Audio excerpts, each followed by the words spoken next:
हैं सब लोग। मैं हूँ वज़ाला यास्मीन और आप देख रहे हैं स्टाइल अप सैलून ऑफिशियल। जैसा कि मैं आपको ग़िज़ा में मौजूद जो अज्जा हैं उनकी अफादियत के बारे में मेरा लेक्चर जो है वो स्टार्ट है, तो मैं उम्मीद करती हूँ कि आप लोग जो है वो रेगुलरली मेरी क्लासेस को अल्हम्दुलिल्लाह ले रहे हैं। मुझे अपने व्यूज़ से पता चल रहा है कि काफ़ी लोग इंटरेस्टेड होके इनको क्लासेस को जो है वो अटेंड कर रहे हैं। स्टाइल अप सैलून ऑफिशियल मेरा यूट्यूब चैनल है, उसको सब्सक्राइब करें। स्टाइल अप सैलून ऑफिशियल मेरा टिकटॉक का पेज है, उसको फॉलो करें और मज़ीद अच्छी इन्फॉर्मेटिव वीडियोज़ के लिए मेरे चैनल को साथ बने रहें। विटामिन डी क्या चीज़ है? विटामिन डी अमूमन दूध, अंडों की जर्दी, पनीर, मक्खन में बकसरत पाए जाते हैं। ये अशिया जिस्म को मोटा करने का काम करते हैं, लिहाजा इनको इस्तेमाल करने से परहेज़ करना चाहिए क्योंकि इनकी वजह से हमारे जिस्म में चर्बी बनती है। इसके फ़ायदे कौन से हैं? दांत निकलने के दिनों में बच्चों को इसकी बड़ी ज़रूरत होती है। दांतों से चूने और फास्फोरस के मरकबात जज़ब करती है, हड्डियाँ मजबूत हो जाती हैं। हड्डियों की तमीर का मसला बनता है। बुज़ुर्गों के लिए हड्डियों और दांतों की मजबूती के लिए ज़रूरी होता है। विटामिन डी से बाल मजबूत होते हैं।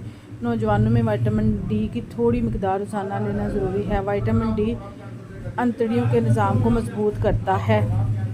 आगे है जी विटामिन ई। विटामिन ई की जिस्म में बहुत ज़्यादा मौजूदगी वज़न को बढ़ाने में मददगार होती है। वज़न ज़्यादा वाले लोगों के लिए इनका बहुत ज़्यादा इस्तेमाल नुकसान का बायस बनता है। विटामिन ई मंदरजा झैल अशिया में मौजूद होती है। गेहूँ, बाजरा, जौ, चना, मुख्तलिफ दालें, अंडे की जर्दी, मछली, गोश्त, दही, इन तमाम अशिया में विटामिन ई की बाकसरत पाई जाती है, लिहाजा इन अशिया के इस्तेमाल से परहेज़ करें। आगे है जी इसके फ़ायदे क्या हैं जी विटामिन ई ख़वातीन की सेहत और खूबसूरती को बरकरार रखता है।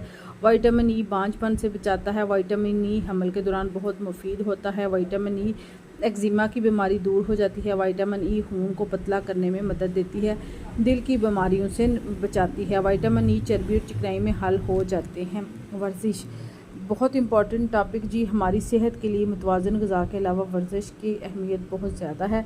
वर्जिश सेहत के लिए जो है वो बहुत ज़रूरी है, बल्कि सेहतमंद रहने के लिए बहुत ज़रूरी है कि इस हकीकत को जानते हुए भी लोग वर्जिश नहीं करते। दुनिया के तमाम तरक्की याफ्ता ममालिक के लोग सेहतमंद जिस्म का राज सिर्फ़ और सिर्फ वर्जिश को समझते हैं। आजकल के शहरों के लोग फ़ज़ाई आलूदगी और वर्जिश ना करने की वजह से बीमार हो रहे हैं। वर्जिश करने से कैलोरीज जलती हैं। वर्जिश ज़हनी दबाव और मसाइल को बड़ी हद तक दूर करने को में मदद और खुश और फिट रखती है। जिन लोगों की नींद नहीं है तो उनके लिए वर्जिश बहुत ज़रूरी है, क्योंकि वर्जिश से जिस्म के अज़लात थक जाते हैं और नींद जल्दी और भरपूर आती है। वर्जिश से हड्डियों में लचक बढ़ जाती है और दान हादसा अगर कोई हादसा भी हो जाए तो गहरी चोट से महफूज रहा जाए। इसलिए रोज़ाना 15 से 20 मिनट वर्जिश करें, इससे तबीयत ठीक हो जाती है।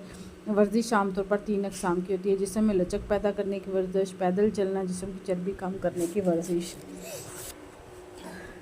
वर्जिश की अक़साम कौन सी हैं जी? Warm up exercise, aerobics, circuit training, आगे साइकिलिंग, आगे रस्सा कूदना, हाइकिंग, रनिंग, तैराकी, वॉक करना, body building, physical therapy, yoga. ठीक है।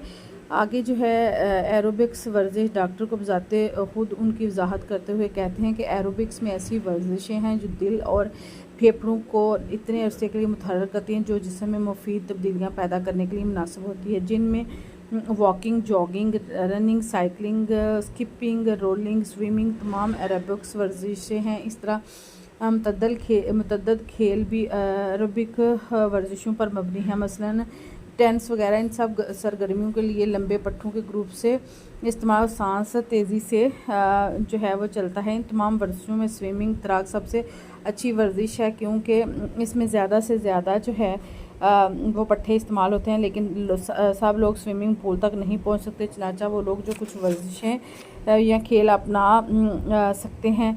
एरोबिक्स पर मबनी वर्जिशों को मकबूलियत देने की साइंस की कोशिश की गई है। मेडिकल साइंस में भी एरोबिक्स की तरफ तवज्जो दे रहे हैं, क्योंकि ये दिल के अमराज में हिफाजती किरदार जो है वो अदा करती है। एरोबिक्स वर्जिश में दर्जा अमूर शामिल होते हैं। हवा या ऑक्सीजन की बहुत ज़्यादा मिकदार सांस के ज़रिए जिस्म में पहुंचाना, जिस्म का तेज़ी से जिस्म का तेज़ शरह से ऑक्सीजन इस्तेमाल करना, ऑक्सीजन का इस मिकदार में इजाफ़ा करना, जो हमारा जिस्म एक वक्त में इस्तेमाल करें। जिस्म के लंबे पट्ठों को एक साथ इस्तेमाल में लाना और तवील अरसे तक बरकरार रखना। कम से कम 20 से 30 मिनट तक भरपूर किस्म की वर्जिश करें।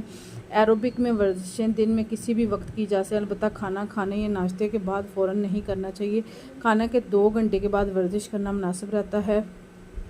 बेहतर ये रोज़ाना एक वक्त में वर्जिश करें, इस तरह से आदत बन जाती है और बाकायदगी भी आ जाती है। फ़वाइद: खून की गर्दिश और पट्ठों को की हैबत बेहतर हो जाती है। इस तरह जिस्म के हलूं की कारकर्दगी बेहतर होती है और बाफ्तों तक ज़्यादा से ज़्यादा खून और ऑक्सीजन पहुँचती है। क़ुव्वत हयात में इजाफ़ा होता है और जिस्म का शबाब ज़्यादा बरकरार रहता है। वर्जिश करने से इंसान जवान रहता है और बुढ़ापा जल्दी नहीं आता। तवानाई और स्टेमिना में इजाफ़ा होता है। जिस्म की चर्बी तहलील होती है। तवील वक्त तक जिस्मानी सरगर्मी जिस्म के ज़हीरा शुदा चर्बी को जलाने में मदद देती है और जिस्म की ज़ाहिरी सूरत को बेहतर करती है। जिस्म के मुख्तलिफ तिबी अफ़ाल बेहतर होते हैं। नींद बेहतर होती है। चाय, काफ़ी, अदवियात को तंबाकू को पीने की तलब कम होती है। ज़हनी दबाव से निजात मिलती है। जिस्म में लचक में इजाफ़ा तब वर्जिश करने से लेकर फ़िक्र और जिल्द की दिलकश होती है। जी, तो आगे जो है वो मैंने आप लोगों के साथ जो है ये ये टॉपिक कंप्लीट कर दिया। आगे मैं मुख्तलिफ जिस्म के हिस्सों की जो है वो एक्सरसाइज आप लोगों के साथ शेयर करूँगी। चैनल को सब्सक्राइब करें, वीडियो को लाइक एंड शेयर करें, सारी चीज़ें अपनी कॉपी के अंदर नोट करें ताकि कल को आपको किसी की तरह की मुश्किल ना हो। इसी के साथ मुझे इजाज़त दें, मिलते हैं एक नई वीडियो में। अल्लाह हाफिज़।